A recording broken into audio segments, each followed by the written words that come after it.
दर आठवड्याप्रमाणे खऱ्या अर्थाने पुण्याची जी बैठक आदरणीय उपमुख्यमंत्री अजितदादा पवार साहेब जे घेतात ते आज काही जीएसटीच्या महत्त्वाच्या मीटिंगमुळे ते स्वतःही नव्हते आणि त्यामुळे सुद्धा मला त्यांनी आवर्जून ही मीटिंग घेण्यासाठी बोलवलं होतं. ही करून आम्ही आता साताऱ्याला सुद्धा तिथे सगळ्यात जास्त केसेस असल्यामुळे लगेचच इथून आता जाणार आहोत. तर या मीटिंगच्या अनुषंगाने पुण्यामध्ये निश्चित प्रकारे परिस्थिती समाधानकारक आहे, म्हणजेच डिक्लाइनिंग कर्व आहे.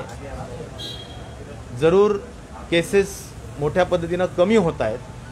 मागच्या आठवड्याच्या तुलनेत सुद्धा आता या आठवड्यात भरपूर कमी झालेल्या केसेस आहेत आणि त्यामुळे आता सध्या आजची परिस्थिती 2200-2300 केसेस दररोज येत आहेत, जी एकेकाळी अगदी म्हणजे मागच्या 2 आठवड्यापूर्वी जर बघितलं तर ती 29,000पर्यंत केसेस गेलेल्या होत्या.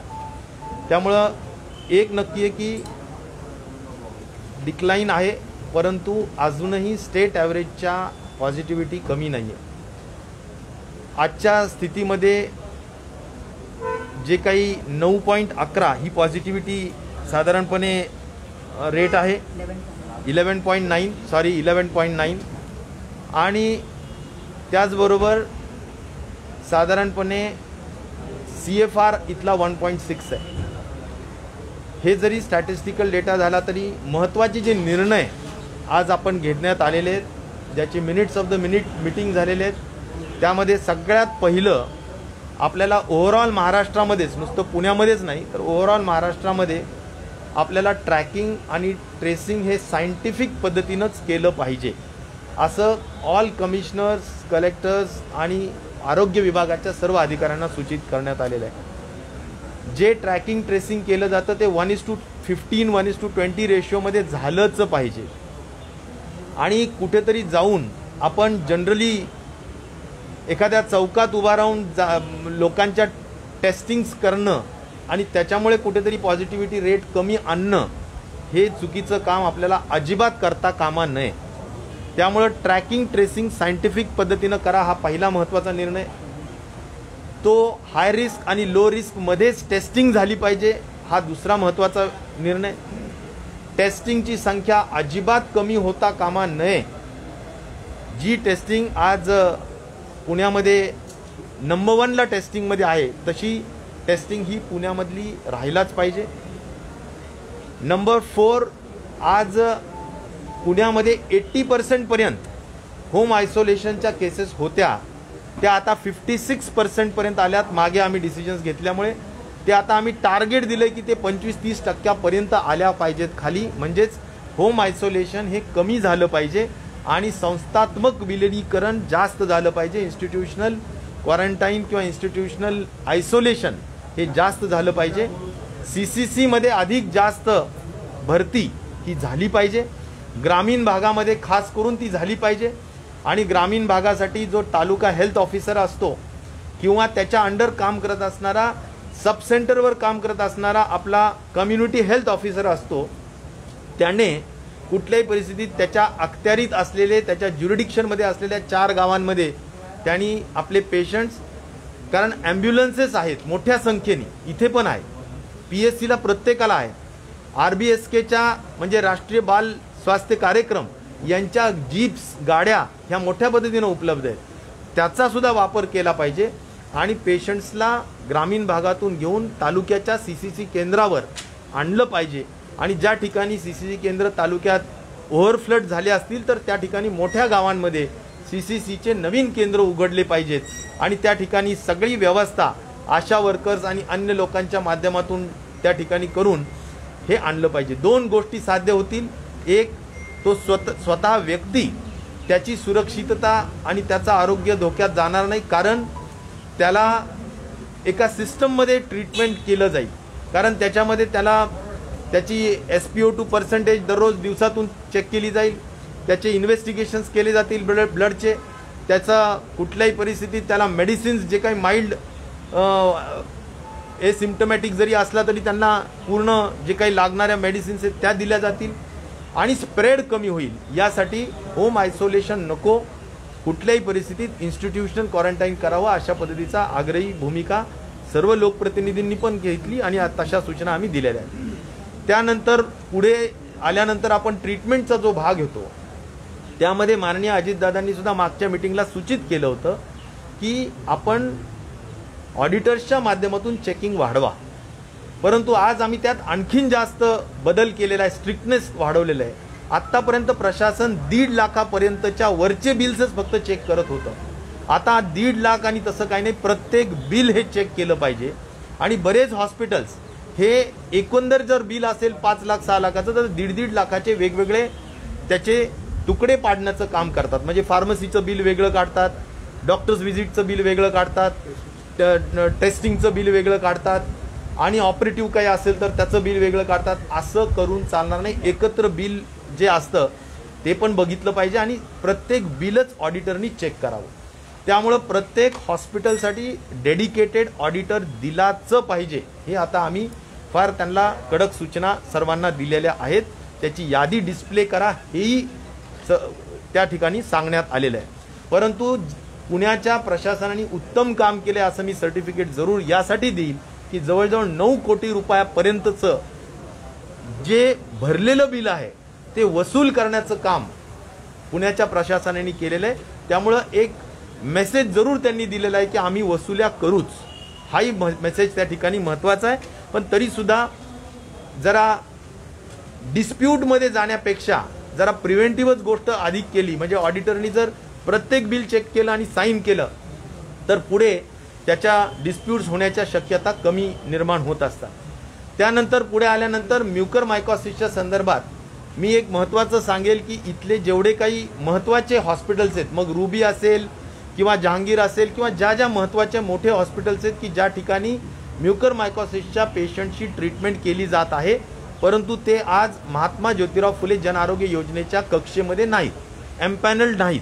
त्यामुळे चॅरिटी कमिशनरला सांगून त्यांनी, चॅरिटी कमिशनरनी सुद्धा त्यांची बैठक घेऊन सूचित केलेलं आहे, प्रशासनाने सुद्धा सांगितलेलं आहे आणि आम्ही सुद्धा तयारी दाखवलेली आहे की म्युकरमायकॉसिस जोपर्यंत आहे तोपर्यंत हे हॉस्पिटल्स आम्ही सगळे एम्पॅनल्ड करून घेणार आणि त्या माध्यमातून आम्हाला म्युकरमायकॉसिसचे असलेले इथे एकंदर जवळजवळ आता सध्या सुद्धा 550 पेशंट्स ट्रीटमेंट घेत आहेत, ह्या सगळ्यांची ट्रीटमेंट फ्री झाली पाहिजे, त्याला अपर लिमिट कुठलीही नाहीये।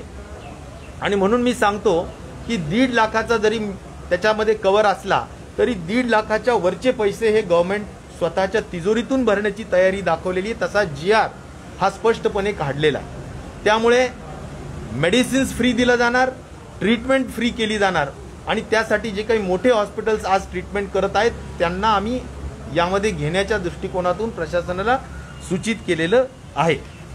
त्याचबरोबर या सगळ्या गोष्टींच्या व्यतिरिक्त वॅक्सिनेशनच्या महत्त्वाच्या बाबींवर सुद्धा चर्चा झाली की असंही ठरलं की प्रायव्हेट जे हॉस्पिटल्स आहेत ते वॅक्सिनसाठी भरपूर दर घेत आहेत पेशंट्सकडून, म्हणजे तुमच्या ज्यांना वॅक्सिनेट करायचं आहे त्यांच्याकडून। आता त्या गोष्टींवर आमचा डायरेक्टली कंट्रोल जरूर नाहीये, अनेक आमदारांचं असं मत होतं की त्याला कॅपिंग करा वगैरे, पण मी त्यांना सांगितलं की शेवटी गव्हर्नमेंट ऑफ इंडियाचा तो अधिकार आहे की त्यांनी 25% जे वॅक्सिन उत्पादन करणाऱ्या कंपन्या त्याचं 25% वॅक्सिन जे उत्पादन होईल ते प्रायव्हेट हॉस्पिटल्सला देण्याच्या सूचना आहेत। त्यामुळे ते तिकडून खरेदी करतायत आणि ते त्याचा त्या ठिकाणी वॅक्सिनेट करण्याचं काम करतायत। या सगळ्या गोष्टी जरूर आम्ही सूचित करू त्यांना की बाबा योग्य पद्धतीनं दर लावा, आम्ही कळवू जरूर, कारण शेवटी गव्हर्नमेंट ॲट लार्ज सगळ्या लोकांची काळजी घेण्याची गरज असते। त्यामुळे जर अतिशय अवास्तव बिल किंवा अवास्तव वॅक्सिनेशनचं बिलिंग करत असतील तर त्यांनाही सूचित करण्याचं काम आपण जरूर करूया। त्याच्या व्यतिरिक्त जे कॉर्पोरेट म्हणजे इथले मोठे इंडस्ट्रीज आहेत त्या सगळ्यांना असंही सांगायचं ठरवलंय की त्यांनी आपापले कामगार हे वॅक्सिनेट करून घ्यावे त्यांच्या स्वतःच्या खर्चाने। म्हणजे त्यांनी एखादं हॉस्पिटल त्या ठिकाणी टायअप करून त्या हॉस्पिटलकडून स्वतःच्या कामगारांना जर का आणि स्टाफला, नुसतं कामगारच म्हणून नाही, त्यांचे जे कोणी स्टाफ असतील त्या सगळ्यांना वॅक्सिनेट करून घेण्याची त्यांनी जबाबदारी पार पाडावी, अशाही पद्धतीच्या सूचना त्या ठिकाणी या सगळ्या इंडस्ट्रीजला देण्याचं ठरवण्यात आलेलं आहे. साधारणपणे लॉकडाऊनच्या संदर्भात आपल्याला सर्वांनाच आम्ही सांगितलं की 15 दिवसापर्यंतचं एक्सटेन्शन देण्यात आलेलं आहे, परंतु त्यासाठीच्या नियमावली 1 तारखेला निर्गमित करण्यात येईल.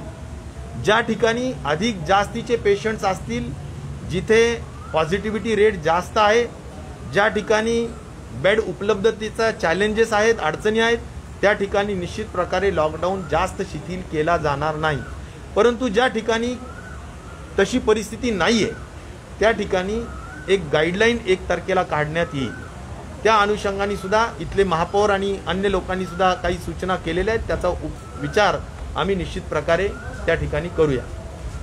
राहिला प्रश्न अनलॉकिंगच्या संदर्भात, शनिवार आणि रविवार या ठिकाणी रिस्ट्रिक्शन्स म्हणजे जे काही स्टेटची जी पॉलिसी आहे त्याच्या व्यतिरिक्त इथं बंद ठेवण्याचा जो प्रकार आहे तो सर्वांनीच एकंदर एक सूर काढला की आता आमच्या केसेस कमी आहेत, त्यामुळे शनिवार रविवारी अत्यावश्यक सेवा तरी चालू राहू द्यावं.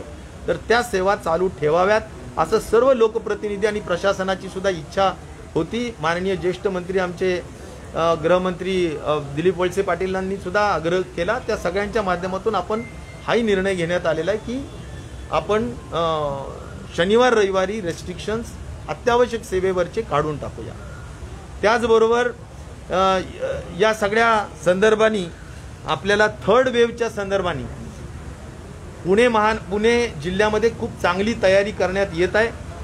पीडियाट्रिक वॉर्ड्स, पीडियाट्रिक डॉक्टर्सच्या वेगवेगळ्या बैठका, प्रायव्हेट हॉस्पिटलच्या प्रायव्हेट जे काही पीडियाट्रिकचे जे डॉक्टर्स आहेत त्यांची एक चांगली सूचना आणि इथली लोकल लेवलला कमिटीज असं चांगली तयारी करण्यात येत आहे. व्हेंटिलेटर्स असतील, मेडिसिन्स असतील, जे काही राज्य शासनाने आरोग्य विभागाने सूचना केलेल्या होत्या, प्रशासन इथे चांगल्या पद्धतीनं त्याची तयारी थर्ड वेव्हच्या संदर्भाने सुद्धा करण्याचं काम या ठिकाणी करण्यात येत आहे. त्यामुळे अशा काही महत्त्वाच्या ज्या बाबी आहेत त्या आम्ही या ठिकाणी सांगितलेल्या आहेत. ऑक्सिजनच्या क्वालिटीविषयी सुद्धा काही प्रश्न उपस्थित करण्यात आले की सिलेंडरमध्ये जे ऑक्सिजन दिलं जातं त्याच्या क्वालिटीविषयी सुद्धा FDA ला निश्चित प्रकारे तपासलंच पाहिजे अशा स्वरूपाने आम्ही त्या ठिकाणी सुद्धा सांगितलेलं आहे. त्यामुळे ह्या महत्त्वाच्या सूचना होत्या ज्या आपल्यापर्यंत मी सांगितलेल्या. सर, एसेंशियल शॉप्स के साथ नॉन एसेंशियल शॉप्स भी सैटरडे और संडे को जो बाकी वीकडेज हैं वो नॉन एसेंशियल शॉप्स भी खुले रहेंगे क्या? वही नॉन एसेंशियल शॉप्स और एसेंशियल काय म्हणायचं सेम नाही, हे फक्त शनिवार रविवारी पुण्यामध्येच हे स्ट्रिक्ट लॉकडाऊन होतं. तर तसं न करता सगळ्यांनी असं म्हटले की बाबा जे काही स्टेट नॉर्म्स आहेत ते इथे राहावेत अशी अपेक्षा त्यांनी. टाइमिंग 7 to 11 है यहाँ 11च. There be no extension. और नॉन एसेंशियल शॉप्स का क्या सर, अभी क्योंकि सबका डिमांड है नॉन एसेंशियल शॉप्स का खुलना चाहिए. नॉन एसेंशियल शॉप्सच्या बाबतीत मला वाटतं माननीय मुख्यमंत्र्यांची जी नियमावली आपली तयार होईल 1 तारखेला त्यामध्ये राज्यभरासाठीच या सगळ्या गोष्टी ठरवण्यात येतील. आज मला आणखीन एक महत्त्वाचं सांगायचं आहे. आज आमच्या सगळ्या भगिनी इथे उपस्थित आहेत. आज मेन्स्ट्रुअल हायजीन डे आहे, म्हणजे आपण मासिक पाळी दिवस असंही जगभरामध्ये साजरी करतो. या निमित्ताने आरोग्य विभाग म्हणून मी एक महत्त्वाची घोषणा या ठिकाणी करू इच्छितो की आम्ही उन्नती उपक्रम म्हणून आजच्या दिवसाच्या अनुषंगाने एक नवीन उपक्रम आम्ही सुरू करतो आहोत की ज्यामध्ये प्रामुख्याने अशी स्टडी आहे की अनेक शाळेत जाणाऱ्या मुली, जवळजवळ देशामध्ये 2-2.5 कोटीच्या वर मुलींनी शाळा सोडली. कशामुळे? तर या सगळ्या कारणांमुळे, खऱ्या अर्थाने मासिक पाळी आणि या कारणांमुळे त्यांनी शाळा सोडली. महिलांमध्ये सुद्धा बऱ्याचदा आपण जे कॅन्सरचं प्रमाण जे वाढल्याचं दिसतं त्यामध्ये सर्विक्सचा जो कॅन्सर आहे तो सर्वायकल कॅन्सर याचं प्रमाण मेन्स्ट्रुअल हायजीनच्या कारणांचं एक महत्त्वाचं कारण त्यामध्ये आहे.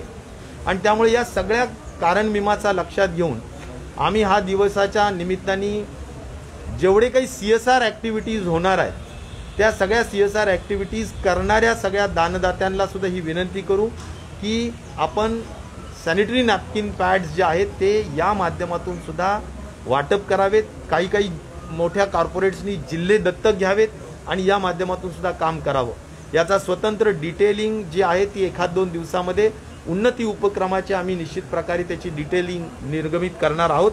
परंतु जो डेटा आमच्याजवळ उपलब्ध आहे त्यामध्ये मोठ्या पद्धतीनं सॅनिटरी नॅपकिन्स न वापरण्याचं प्रमाण असतं आणि त्याचे खूप मोठे दुष्परिणाम आज पाहायला मिळत आहेत आणि त्यामुळे सुद्धा या सगळ्या गोष्टींची गरज निर्माण झालेली आहे. तर पुणे इन्स्टिट्यूशनल क्वारंटाईनच्या बाबतीमध्ये तुम्ही जो जास्तीत जास्त इन्स्टिट्यूशनल क्वारंटाईन करा असं म्हटलं, पुणे महापालिकेने याला विरोध केलेला आहे महापौरांनी. त्यांचं म्हणणं आहे की होम आयसोलेशन शक्य आहे. तर पुणे ग्रामीण आणि शहर दोन्हीकडे हे लागू असणार का? पुणे महानगरपालिकेच्या महापौरांनी आता इथे सुद्धा सांगितलं की ज्यांच्या घरांमध्ये, आम्ही असं म्हणतच नाही की ज्याचा एक मोठा बंगला आहे, ज्याचा मोठा फ्लॅट आहे, 3 बेडरूम 4 बेडरूम चांगला, आणि जे होम आयसोलेशन एका पेशंटसाठी करू शकतात त्यांना आपण म्हणतच नाहीये की इन्स्टिट्यूशनल क्वारंटाईन करा. It is not 100% institutional quarantine, पण ज्यांना घर छोटं आहे, मेंबर्स जास्त आहेत, हो घरी राहून आपण विलगीकरण करू शकत नाही, अशा लोकांनी शहरातल्या सुद्धा झोपडीत राहणाऱ्या, गरीब ह्याच्यात राहणाऱ्या, एका 10 बाय 10च्या रूममध्ये राहणाऱ्या असे जे काही कुटुंब आहेत त्या ठिकाणचे सगळे लोकांना कुठल्याही परिस्थितीत सीसीसी मध्ये आणलं पाहिजे आणि सीसीसी मध्ये अत्यंत चांगली व्यवस्था ठेवली पाहिजे. सर, आपने बताया कि पुणे डिस्ट्रिक्ट का अभी 11.9 का ये है और पॉजिटिविटी रेट है. आपने कहा ये अभी असेसमेंट होगा कि ये डिस्ट्रिक्ट 10% के नीचे नहीं है, तो पुणे के विषय में आप क्या कहेंगे? लॉकडाउन ये बिकॉज आप ऑलरेडी रिस्ट्रिक्शन तो है ही, कि पुणे के लिए क्या बोलेंगे आप एग्जैक्टली? देखिए, रोजच खरं म्हटलं तर आपण जर असेसमेंट केलं तर पॉझिटिव्हिटी रेट रोज खालीवर जात असतं. त्यामुळे आता आज 11.9 आहे, उद्या कदाचित अजून 10च्या खाली जाईल, 9 पर्यंत पुण्याचा रेट येऊ शकणार आहे. आणि त्यामुळं असं काही नाही आहे की आपल्याला एक इन जनरल धोरण ठरवावं लागेल आणि ते 1 तारखेच्या दरम्यान सगळे आकडे लक्षात घेऊन माननीय मुख्यमंत्री स्वास्थ्य विभागाशी चर्चा करून ठरवणार.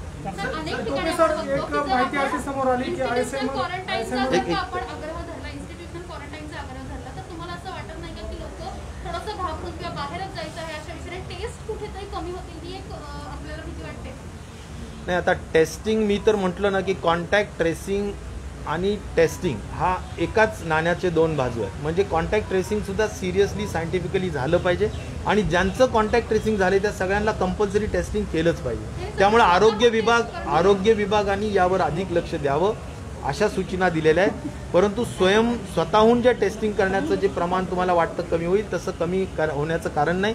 त्याचं कारण एकच आहे की लेट प्रेझेंटेशन केल्यामुळे, म्हणजे आपण जर अंगावर दुखणं काढलं तर निश्चित प्रकारे खूप सिव्हिअरिटी या आजारामध्ये वाढते आणि माणूस खूप बॅड होऊन लगेच डेथ होण्याचं प्रमाण वाढतं. त्यामुळे बऱ्याचदा यंग पेशंट्समध्ये डेथ होण्याचं प्रमाण का आहे तर त्यांनी अंगावर दुखणं काढलं असं जे म्हणतो आपण मराठीत, म्हणजे लेट प्रेझेंट केलं त्यांनी स्वतःला. ताप, सर्दी, खोकला असताना सुद्धा टेस्टिंग केली नाही आणि स्वतःला दाखवलं नाही, त्यामुळे सुद्धा डेथ्स वाढतायत. हे प्रकार होऊ नये. खासगी ठेकेदारांचा राज्य शासनावर दबाव आहे का इन्स्टिट्यूशनल क्वारंटाईनसाठी, सीसीसी सेंटर चालवण्यासाठी किंवा असं काही नाही. सीसीसी सेंटर किती असतात? पुण्याची पॉप्युलेशन 50 लाखाच्या वर आहे. सीसीसी सेंटर असून किती असतात? त्यामुळे तसा काही कुठला दबाव नाही आहे. हे सायंटिफिक कारण आहे, ICMRची गाईडलाईन आहे, त्या गाईडलाईन प्रमाणे वागा असं आमची सूचना आहे. एक रिपोर्ट आलेला आहे, त्यामध्ये असं म्हटलं गेलं आहे की कोविडच्या काळामध्ये अँटीबायोटिकचा अतिवापर झाल्यामुळे नंतरच्या काळामध्ये जे काही मृत्यूचं प्रमाण आहे त्याच्यात काही गोष्टी निष्पन्न झाल्या. राज्य सरकार म्हणून, आरोग्य विभाग म्हणून आपण काही या सगळ्या संदर्भात पावलं उचलतो? नाही, आपण वारंवार सर्व कोविड हॉस्पिटल्सच्या डॉक्टर्सला नेहमीच सोशल मीडिया असो, वेबिनार असो, मार्गदर्शक सूचना असो, वेगवेगळ्या मार्गाने आपण सगळ्या हॉस्पिटल्सला प्रबोधन करत आहोत करेक्टिव्ह ॲक्शन घेण्याच्या संदर्भाने की स्टिरॉइड्सचा वापर कसा झाला पाहिजे, स्टिरॉइड टेपरिंग कसं केलं पाहिजे, अँटीबायोटिक्स कसं केलं पाहिजे, जे काही तुमचं मॉलिक्युलर हिपॅरिनचा जे वापर असतो तो कसा केला पाहिजे, या सगळ्यांच्या संदर्भात गाईडलाईन्स आपण वारंवार देत असतो. मला वाटतं की त्याचं खूप व्यवस्थित पालन करण्याचं काम हॉस्पिटल्सनी करण्याची आणि डॉक्टर्सनी करण्याची आवश्यकता आहे. इंजेक्शन जे आहेत राज्य सरकारकडून जिल्हा प्रशासन पुरेशा प्रमाणात मिळत नाही. त्यामुळे लोकांचे ते हाल होतात. ॲम्फोटेरेसिन बी न मिळण्याचं कारण एवढंच आहे की जे आपण पूर्ण टोकाचा प्रयत्न करून मिळवतो तेवढं केंद्र शासनाकडून मिळवलं जातं. कारण ह्याचा अलॉटमेंट केंद्र शासन करतो, पैसे आपण भरतो, परंतु अलॉटमेंट जे उत्पादन करणाऱ्या कंपन्या आहेत त्यांच्याकडून कुणी कोणत्या कंपनीनं महाराष्ट्राला किती द्यायचे याचं allotment fertiliser and chemical ministry हे करत असतं आणि त्यामुळं त्यांच्याकडून अधिक जास्त मिळावं यासाठी आमचा प्रयत्न असतो. आजच्या बैठकीमध्ये सुद्धा आम्ही जे खासदार मंडळी या ठिकाणी होते त्या सर्वांना, बापट साहेबांपासून भरणे साहेबांपासून वंदनाताईंपर्यंत सगळ्यांना आम्ही सांगितलं की आपण आपल्या स्तरावर सुद्धा मुन्शीजी जे या मनसुख जे आहेत मंत्री या खात्याचे त्यांनाही आपण बोललं पाहिजे आणि आम्ही सुद्धा दररोज या सगळ्या गोष्टींमध्ये प्रयत्नशील आहोत. टोपे साहेब, रामदेव बाबांच्या त्या वादग्रस्त वक्तव्यावरून त्यांच्यावर देशद्रोहाचा गुन्हा दाखल करण्याची मागणी होते, तुम्ही त्याचं समर्थन करताय?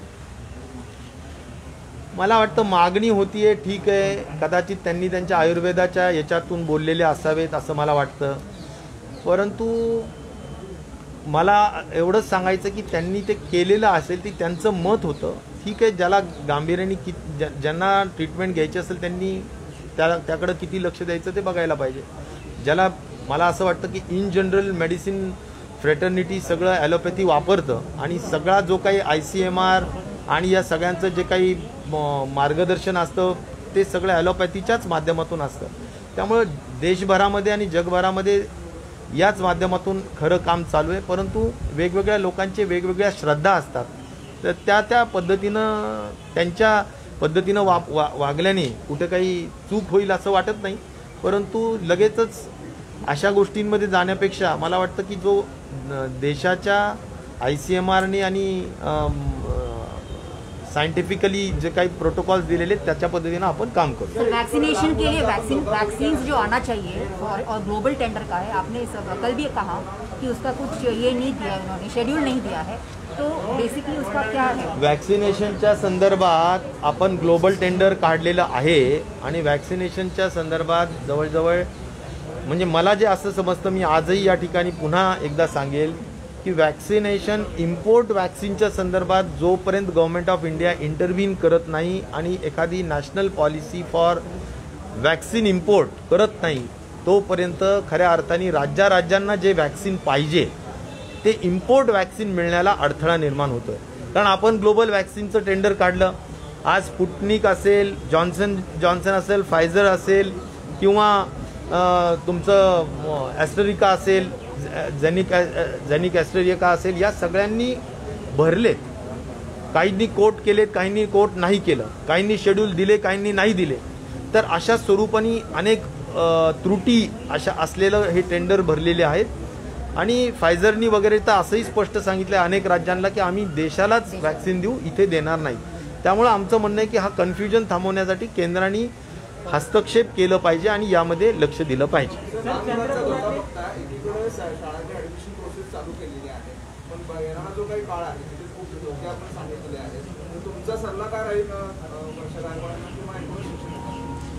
मला वाटतं आता सध्या तरी आपण ऑब्झर्व करतो आहोत, सध्या डिक्लायनिंग परिस्थिती असल्यामुळे एक समाधान नक्कीच आहे.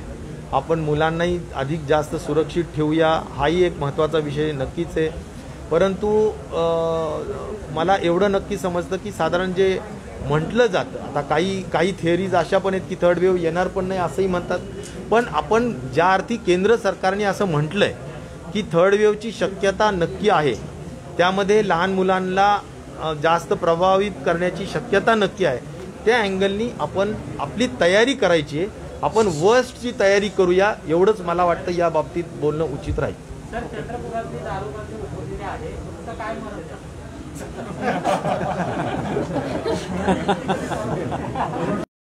म्हणजे मी तुम्हाला एक सांगतो की त्याचे अनेक रिपोर्ट्स झा कमिटीचे रिपोर्ट किंवा अनेक रिपोर्ट्स आलेले आहेत आणि त्या रिपोर्ट्सच्या अनुषंगाने तिथल्या लोकांची मागणी, त्यानंतर तिथले अनेक रिपोर्ट्स, तिथं होणारं ब्लॅक मार्केटिंग ऑफ हा सगळा जो काही दारूचं ब्लॅक मार्केटिंग, ह्या सगळ्यांचा भाग लक्षात घेऊन मला वाटतं की त्याच्यावर अतिशय अभ्यासपूर्ण विचारपूर्वक निर्णय घेण्यात आलेला आहे. शेवटी 700 कोटीचा रेव्हेन्यू तिथला जात होता, असेही काही रिपोर्ट्समधले सगळ्या सूचना आहेत. त्यामुळे मला असं वाटतं की तो मंत्रिमंडळाने एकत्रितपणे घेतलेला निर्णय, पण सर तुम्ही त्यावरती एकीकडे आरोग्य विभाग दारू पिऊ नये म्हणून जनजागृती एकत्रितपणे घेतलेला निर्णय आहे. केंद्र चालवतो आणि दुसरीकडे मी काय- तुम्ही त्यावरती आवाज नाही उठवला किंवा त्याला विरोध नाही केला. मी म्हणतो मंत्रिमंडळाने एकत्रित निर्णय घेतला, याचा अर्थ सगळे लोक त्याला एकत्रित सामूहिक पद्धतीने जबाबदार असतात. सर लॉकडाऊन त्यामुळे आम्ही जरी काही म्हटलं तरी मंत्रिमंडळाचा तो निर्णय आहे. सर लॉकडाऊन 15 दिवसांनी आणखी वाढवण्याचा जो निर्णय आहे तर तो संपूर्ण राज्यासाठी आहे. निश्चित प्रकारे संपूर्ण राज्यासाठीच आहे तो, परंतु त्या ठिकाणी शिथिलता देण्याच्या दृष्टिकोनातूनचे जे काही विषय आहेत ते जिल्हानिहाय वेगवेगळे केले जाण्याची शक्यता निश्चित प्रकारे आहे. स्पुटनिक ही लस 1700 रुपयाला प्रायव्हेट सेक्टरमध्ये विकली जाते, ज्याची किंमत 900 रुपये. अजून स्पुटनिक कुठेही विकली जात नाहीये. थँक्यू. थँक्यू.